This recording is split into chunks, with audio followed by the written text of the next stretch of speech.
Hi friends, ಮಂಗಳ cooking ಚಾನಲ್ಗೆ ಸ್ವಾಗತ. ಇವತ್ತು ಉತ್ತರ ಕರ್ನಾಟಕ ಶೈಲಿಯ ಮಜ್ಜಿಗೆ ಸಾರು ಮಾಡೋದು ತೋರಿಸ್ತಾ ಇದ್ದೀನಿ. ಯಾವ ಥರ ಮಾಡೋದು ನೋಡೋಣ ಬನ್ನಿರಿ. ನಾನೀಗ ನಮ್ಮ ಉತ್ತರ ಕರ್ನಾಟಕ ಶೈಲಿಯ ಮಜ್ಜಿಗೆ ಸಾರು ಮಾಡೋದು ತೋರಿಸ್ತಾ ಇದ್ದೀನಿ. ನೀವು ಪ್ಯಾಕೆಟ್ ಮೊಸರು ತಂದು ಮಜ್ಜಿಗೆ ಮಾಡಲ್ಲ. ಈ ಥರ ನಾವು 2 ದಿನ ಕೆನೆ ತೆಗೆದಿಟ್ಟು ಈ ಕೆನೆ ಹೆಪ್ಪಾಕಿ ಮಜ್ಜಿಗೆ ಮಾಡ್ತೀವಿ. ಇದು ಮಜ್ಜಿಗೆ ಮಾಡಿದರೆ ಬೆಣ್ಣೆ ಬರುತ್ತೆ. ಆ ಬೆಣ್ಣೆ ತೆಗೆದು ಆ ಮಜ್ಜಿಗೆನ ನಾನೀಗ ಸಾರು ಮಾಡೋದು ತೋರಿಸ್ತಾ ಇದ್ದೀನಿ. ಈಗ ಈ ಥರ ಮಜ್ಜಿಗೆ ಇದ್ದಾವ. ಈ ಮಜ್ಜಿಗೆನೂ ಕುಡಿಯೋಕ್ಕೂ ಟೇಸ್ಟ್ ಇರ್ತಾವ, ಸ್ವಲ್ಪ ಹುಳಿನೂ ಇರ್ತಾವ. ನೀವು ಮೊಸರಿಂದ ಮಜ್ಜಿಗೆ ಮಾಡ್ಕೊಂಡು ನೋಡ್ರಿ, ಈ ಥರ ಮಜ್ಜಿಗೆ ಮಾಡ್ಕೊಂಡು ನೋಡ್ರಿ, ಟೇಸ್ಟ್ ನಿಮಗೆ ಗೊತ್ತಾಗುತ್ತೆ.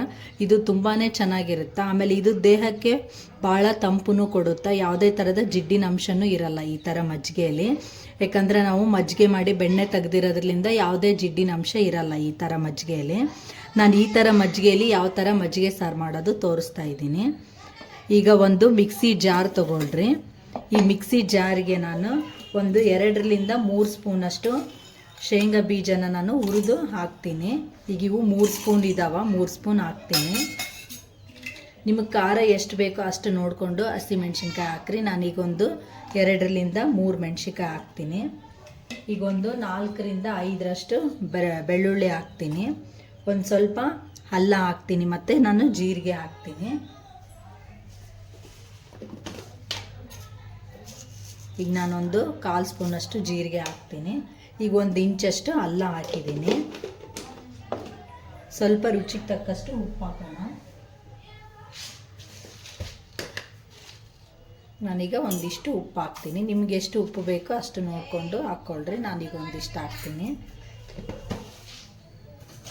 ಈಗ ಇದಿಷ್ಟು ಹಾಕಿ ಇದನ್ನು ಮಿಕ್ಸಿ ಮಾಡೋಣ. ಇದಕ್ಕೆ ಸ್ವಲ್ಪ ನಾನು ಕರಿಬೇವು ಹಾಕ್ತೀನಿ. ನೀವು ಕೊತ್ತಂಬರಿ ಇದ್ರೂ ಹಾಕ್ಕೊಳ್ರಿ. ನಮ್ಮ ಮನೇಲಿ ಜಾಸ್ತಿ ಕೊತ್ತಂಬರಿ ಬಳಸಲ್ಲ. ಈಗ ಇದಿಷ್ಟನ್ನು ಮಿಕ್ಸಿ ಮಾಡ್ತೀನಿ. ನಾನೀಗ ಈ ಥರ ನೀರು ಹಾಕಿ ಮಿಕ್ಸಿ ಮಾಡ್ಕೊಂಡು ಇಟ್ಕೊಂಡಿದ್ದೀನಿ. ಇದು ಭಾಳ ನೀವು ನುಣ್ಣಗೆ ಮಿಕ್ಸಿ ಮಾಡ್ಕೊಳ್ರಿ.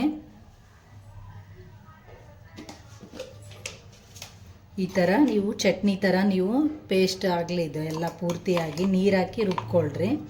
ಈಗ ಇದಕ್ಕೆ ನಾವು ಒಗ್ಗರಣೆ ಹಾಕಿದ್ರೆ ಮಜ್ಜಿಗೆ ಸಾರು ರೆಡಿ ಆಗುತ್ತೆ. ನಾವು ಒಗ್ಗರಣೆ ಹಾಕೋದು ತೋರಿಸ್ತೀನಿ.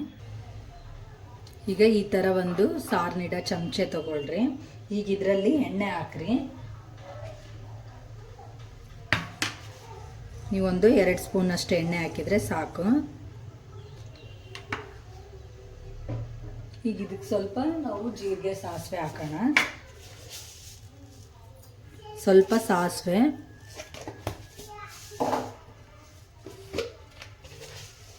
ಸ್ವಲ್ಪ ಜೀರಿಗೆ ಹಾಕೊಳ್ರಿ. ಈಗ ಇದು ಸ್ವಲ್ಪ ಚಟಪಟ ಅನ್ನಲಿ. ಈಗ ಇದು ಚಟಪಟ ಅಂತ ಇದೆ ಅಲ್ಲ, ಈಗ ನಾನು ಇದರಲ್ಲಿ ಸ್ವಲ್ಪ ಕರಿಬೇವನ್ನ ಹಾಕ್ತೀನಿ.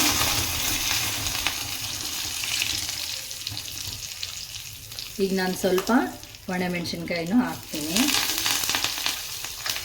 ಈ ಥರ ಆದರೆ ಒಗ್ಗರಣೆ ಭಾಳ ಚೆನ್ನಾಗಿ ಅನಿಸುತ್ತೆ. ಈಗ ಇದನ್ನು ನಾನು ಮಜ್ಜಿಗೆಯಲ್ಲಿ ಹಾಕ್ತೀನಿ.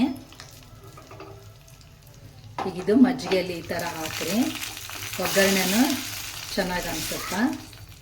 ಈಗ ನಾನು ಇದೇನು ರುಬ್ಕೊಂಡಿದ್ನಲ್ಲ, ಇದು ರುಬ್ಬಿರೋದನ್ನೆಲ್ಲದನ್ನು ನಾನು ಇದರಲ್ಲಿ ಸೇರಿಸ್ತೀನಿ.